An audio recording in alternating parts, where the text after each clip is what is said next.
Bienvenue à toutes et à tous dans Enfants sans mission, votre émission hebdomadaire dédiée à l'éducation des enfants. À l'école, à la maison ou même entre amis, il arrive parfois que certains enfants se moquent des autres à cause de leur apparence, de leur façon de parler ou de leurs difficultés. Cela peut sembler anodin, mais la moquerie peut faire beaucoup de mal. Aujourd'hui, nous allons réfléchir ensemble sur un thème très important. Pourquoi ne faut-il pas se moquer des autres? Pourquoi ne faut-il pas se moquer des autres? C'est notre thématique du jour. Et pour en parler, j'ai la joie d'accueillir sur ce plateau le Père Michel Meyonou. Il est préfet de discipline du Collège catholique Notre-Dame de Cotonou. Mon Père, soyez le bienvenu sur ce plateau. Merci beaucoup, cher frère. Merci d'avoir accepté notre invitation. Je vous en prie. Alors, nous voulons parler de la moquerie. Il est important de savoir ce que c'est. Mon Père, c'est quoi la moquerie? La moquerie, c'est action de se moquer. Et se moquer de quelqu'un, c'est rire de la personne pour lui faire mal. Donc, il y a trois types de moquerie. On peut se moquer d'un enfant par des paroles. On lui dit, par exemple, tu es trop petit, tu as un accent bizarre et tu es un villageois. On peut se moquer aussi par des gestes. Des gestes, c'est-à-dire doigter la personne pour dire il faut le voir, ce qu'il fait, c'est pas bon, ou soit avec les camarades, se moquer entre vous d'un enfant. Troisième niveau de moquerie, c'est par des silences méchants. Ce silence méchant consiste, par exemple, si l'enfant est en train de s'amuser ou avec ses camarades, on l'exclut du groupe. On dit non, toi va là-bas, tu ne vas pas rester avec nous. Donc c'est une façon aussi de se moquer. Or, au moment où vous êtes en train de se moquer de l'autre, ça le rend vraiment triste. Parce que c'est démontré que l'enfant qui est moqué, par exemple, il se réserve. Donc, il fuit les cadres où les gens se moquent de lui. Donc, parfois, il faut aussi distinguer la plaisanterie de la moquerie. Donc, au moment où vous êtes en joie et que l'autre est triste, ce n'est plus un jeu, c'est une moquerie. Alors, il existe trois types de moquerie, comme vous venez de le dire. Oui. Alors, quelle est la véritable cause? Pourquoi certains enfants se moquent-ils des autres? Certains enfants se moquent des autres et parfois, c'est la cause principale d'abord, c'est une affaire de complexité. Ou soit la personne veut se faire remarquer. S'il veut se faire remarquer, alors il se moque de l'autre pour que dans le groupe, on l'admire davantage. Donc, il y a ce phénomène qui est observé parfois entre les apprenants ou soit entre les enfants. Alors, en pensant aux conséquences, certains enfants deviennent tristes ou silencieux. Alors, quel effet la moquerie peut-elle avoir sur le cœur et la confiance d'un enfant? Sur le cœur de l'enfant, comme effet, si on se moque de vous, votre cœur est brisé. Tout à fait. Vous n'avez plus confiance en vous-même. Donc ça détruit aussi la confiance en soi. Donc l'enfant est réservé. Et par exemple, pour participer à une activité, il se dit, mais même si je vais là-bas, avec tout ce que je dis, tout ce que je fais, les gens vont se moquer de moi. Donc l'enfant se sent vraiment humilié et il est réservé. Donc il peut refuser d'aller à l'école. Il peut refuser d'apprendre ses leçons. Il peut refuser de faire telle ou telle activité. Donc ce sont les effets, ça. En tant que responsable scolaire, parce que je l'ai dit dans mon introduction, vous êtes le préfet de discipline du Collège catholique Notre-Dame de Cotonou. Et vous êtes souvent confronté à ces situations. Les enfants aiment les témoignages. Partagez-nous un témoignage à ce sujet. Un témoignage, je donne un exemple simple. Oui, j'étais au bureau un jour et il y a un enfant c'était même hier, l'enfant est venu. Qu'est-ce qui s'est passé? Quelqu'un a demandé une goutte d'eau à l'enfant. Donc, quelqu'un à côté de l'enfant, c'est un garçon. Donc, celui qui est derrière a lancé la goutte d'eau. Quand la personne a lancé, c'est tombé, par exemple, sur l'appareil génital, c'est-à-dire le pénis de l'autre. Donc, l'autre a commencé, il a crié. Et le professeur l'a fait sortir pour dire qu'il est en train de troubler le cours. Et il est venu se plaindre. Donc, au moment où il a crié, et puis il garde son truc, son affaire, les autres commençaient par se moquer de lui. Donc, il se sent humilié. Donc, quand il est venu, il a détaillé tout pour dire que c'est comme ça que c'est passé. Et il a dit, mais normalement, que l'enseignant ne doit pas le renvoyer en tant que tel quand c'est ça. Donc, l'enfant est souvent humilié, se sent humilié dans sa peau. Donc, il n'est plus lui-même. Donc, ça, c'est un exemple concret. Merci, merci mon père pour ce témoignage. Alors, dans la vie quotidienne, il arrive que l'on se moque pour rire. Alors peut-on blesser quelqu'un même quand on dit que c'est une blague? Ça là, c'est parler, dire des choses entre vous, et puis ce qui sort, la parole, c'est comme un œuf. Quand ça sort, on ne la ramasse plus. Donc, on demande aux enfants, avant de faire sortir quelque chose, il faut savoir, il faut te demander à toi-même si cette parole va me blesser ou bien va me blesser. Si ça va te blesser, il ne faut pas faire sortir cette parole. Parce que ce qui est sorti, ça peut blesser l'autre. On ne connaît pas la sensibilité de l'autre. Donc, si vous ne connaissez pas la sensibilité de l'autre, donc il ne faut pas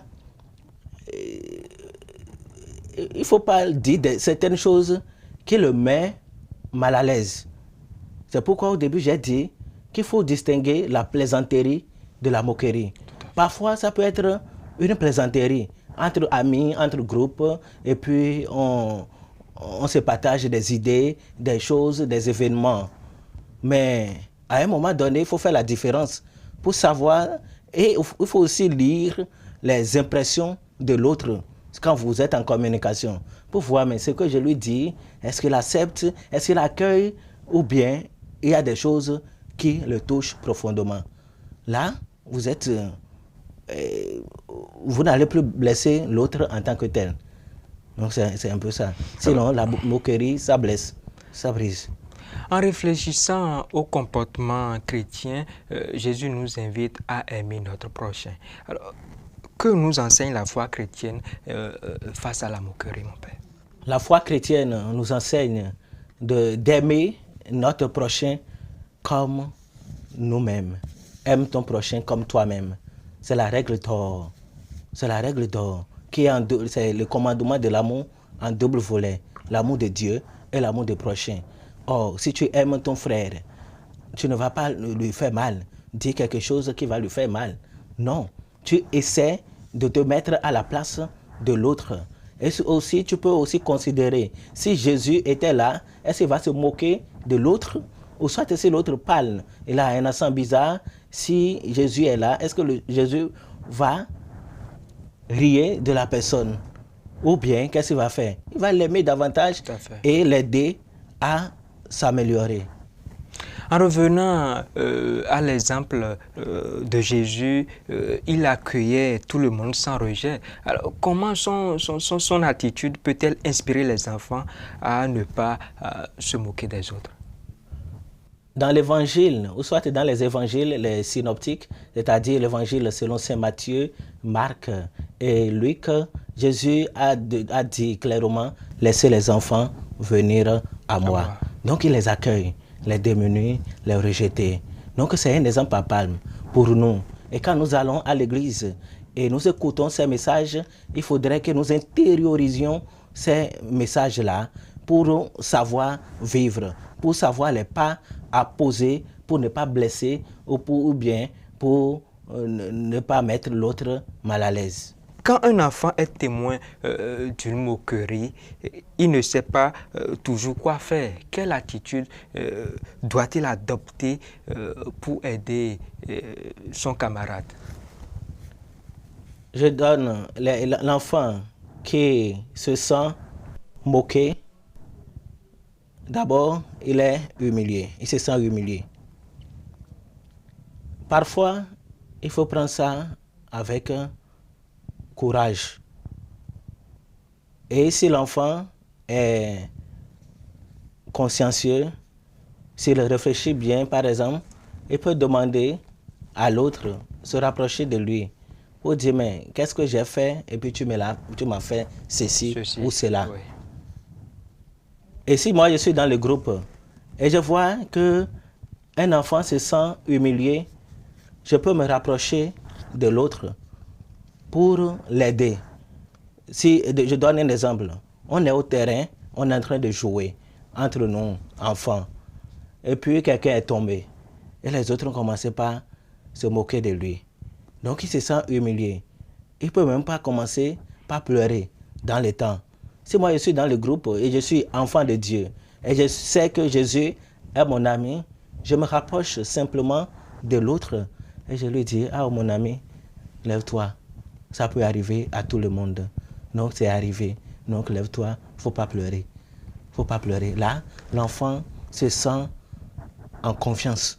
C'est vrai. Donc il se lève et puis il peut commencer par aussi jouer avec ses camarades. Mon père, en parlant des parents et éducateurs, nous savons qu'ils jouent un rôle très important dans l'éducation des enfants. Alors, comment peuvent-ils aider les enfants à éviter la moquerie? Aider les enfants à éviter la moquerie, cela dépend aussi de l'âge de l'enfant. Quel est le rôle des parents? Le rôle des parents, dans ce sens, oui. Dans ce sens, c'est déjà à la maison. L'enfant apprend par imitation, c'est-à-dire ce qu'il voit. Donc si les parents, par exemple eux-mêmes, se moquaient des gens à côté de l'enfant, l'enfant, il va copier ça. L'enfant peut aussi apprendre à travers la télévision. Donc il y a certains dessins animés où les enfants regardent, les parents ne sont pas là pour discerner l'effet que cette émission ou bien ce dessin animé aura sur l'enfant. Donc si les parents ne sont pas là et dans le feuilleton ou bien dans les dessins animés, l'enfant voit qu'on se moque de l'autre allègrement, sans embâche, alors l'enfant aussi va copier ça. Ou soit, si c'est dans la rue ou bien à l'école, il fait de mauvaises compagnies, l'enfant aussi peut copier ça et se moquer des gens. Donc la responsabilité des parents, c'est d'être là avec les enfants. Et déjà, à l'âge de 4 ans, 5 ans ou 6 ans, donc l'enfant est cadré. Parce que selon les psychologues, il y a un psychologue qu'on appelle Dodson qui écrit un livre pour dire tous ces jours avant l'âge de 6 ans. Avant l'âge de 6 ans. Donc l'enfant, avant qu'il atteigne cet âge, donc c'est la responsabilité des parents de cadrer cet enfant. Donc s'il y a des dérapages, donc on lui dit, ah mon enfant, on ne fait pas ci, c'est comme ça on fait. Donc là, l'enfant copie les bonnes habitudes. Et même dans un groupe, c'est lui qui donne des directions, c'est lui qui, des directives du moins, c'est lui qui donne de bons exemples parmi ses camarades. Et le rôle des éducateurs dans ce sens, parce que vous jouez aussi un rôle essentiel dans ce sens. Le rôle des éducateurs dans ce sens, c'est vraiment apprendre avec pincette. Et parfois, on est avec les enfants et les enfants agissent. Vous vous demandez, mais ils sont de quelle génération? Ils sont de quelle génération? Parce qu'entre-temps, ce qui fait peur aujourd'hui ne fait plus peur. Donc il y a ce phénomène-là. Donc si l'enfant n'a pas une bonne éducation à la maison, ça se reflète directement à l'école. Donc cet enfant est en situation ou en difficulté. Peut-être il se moque allègrement de son camarade et ça ne lui dit rien. Donc la base même là, c'est depuis la maison. Maintenant, nous, si on observe en tant qu'éducateur, on observe ce comportement dans la vie d'un apprenant ou bien d'une apprenante, on la peine. Donc nous jouons aussi le rôle de psychologue, le rôle d'éducateur. Donc on l'appelle, on dit mon ami, ce que tu as fait là, tu sais que c'est pas bon, non. Donc on donne des conseils à ces enfants pour qu'ils soient dans les normes. Alors, à l'école catholique, les valeurs humaines et chrétiennes sont enseignées. Alors, quel message transmettez-vous aux élèves sur le respect et la fraternité? Nous sommes dans une école confessionnelle. Quand on parle des écoles catholiques, ora et labora, prie et travaille. Et celui qui prie, il a des attitudes que l'autre qui n'est pas chrétien n'a pas. Donc, les enseignements donnés à ce niveau, il y a l'éveil de conscience. L'éveil de conscience pour l'enfant. On demande, ou bien, on inculque à l'enfant le respect des autres. D'abord, le respect de l'autorité. Parce que si tu respectes l'autorité, tu vas respecter ton camarade. On inculque à l'enfant les valeurs simples à aimer son prochain et à avoir surtout la crainte de Dieu. Parce que si l'enfant n'a pas la crainte de Dieu et s'il ne prie pas régulièrement, il peut développer des caprices que même les parents ne vont même pas supporter, ou bien ne peuvent même pas supporter. C'est un peu ça. En pensant à l'avenir et comme nos parents nous enseignent, les enfants d'aujourd'hui seront les adultes de demain. Alors, pourquoi est-il important d'apprendre dès maintenant, dès le jeune âge, à bien se comporter envers les autres? Les enfants d'aujourd'hui seront les adultes de demain, c'est clair et net. Parce que quand vous êtes... le développement de l'enfant a des étapes. Donc, à travers ces étapes, l'enfant qui a 4 ans aujourd'hui, demain, il aura 5 ans, ainsi de suite, jusqu'à avoir 18 ans. Et il est majeur. S'il est majeur, il devient adulte. S'il devient adulte, s'il n'avait pas eu des valeurs au moment où il était adolescent, donc ça va se refléter dans sa vie d'adulte. C'est vrai. Là, on parle souvent des adolescents attardés ou bien des adultes attardés. C'est-à-dire, il a du retard dans le comportement. Donc, si il n'avait pas inculqué les valeurs ou bien il n'avait pas su mettre en valeur ce qu'il avait reçu, donc quand il devient adulte, il ne peut pas agir autrement. Il ne peut pas agir autrement. Donc on va dire, mais il y a quelque chose qui lui manque. Et ce qui lui manque, ce sont les bonnes manières. Ce sont les bonnes manières. Donc les bonnes manières, c'est à apprendre depuis les bas âges pour permettre à l'enfant d'être clairvoyant en toute situation. Alors, mon père, l'enfant qui a l'habitude de se moquer des autres, alors comment faut-il le récupérer? Pour récupérer l'enfant qui a l'habitude de se moquer des autres, il faut l'appeler calmement. Il faut l'appeler. Et quand on est enfant, on peut agir encore sur sa conscience. Donc si vous êtes adulte et puis vous voyez certains comportements anodins à travers la vie de l'enfant, vous l'appelez. Donc on peut récupérer cet enfant à travers la parole, des conseils de temps en temps, se faire proche aussi de l'enfant. Il y a aussi un phénomène, ça peut être lié au traumatisme, peut-être à la maison. Peut-être à la maison. Donc il faut savoir, ou bien il faut chercher à savoir pourquoi tu agis ainsi. Donc c'est le pourquoi là, Si on ne décèle pas le pourquoi, on ne peut pas agir sur l'enfant, sur sa conscience. Donc il faut chercher la raison pour laquelle l'enfant agit de telle ou telle manière. Donc quand vous trouvez la raison, alors c'est facile. C'est le point G, le point culminant que vous avez cherché. Alors vous agissez sur l'enfant, sur sa conscience, et puis en l'aimant, en s'amusant avec lui, alors il rentre dans les normes. Alors sur ce fait, les parents lourdent responsabilité.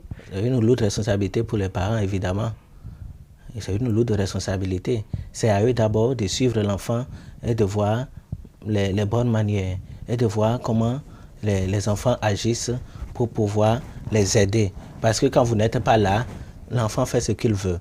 Or, lui ne sait pas à son âge, il ne peut pas distinguer ce qui est bon de ce qui est mauvais.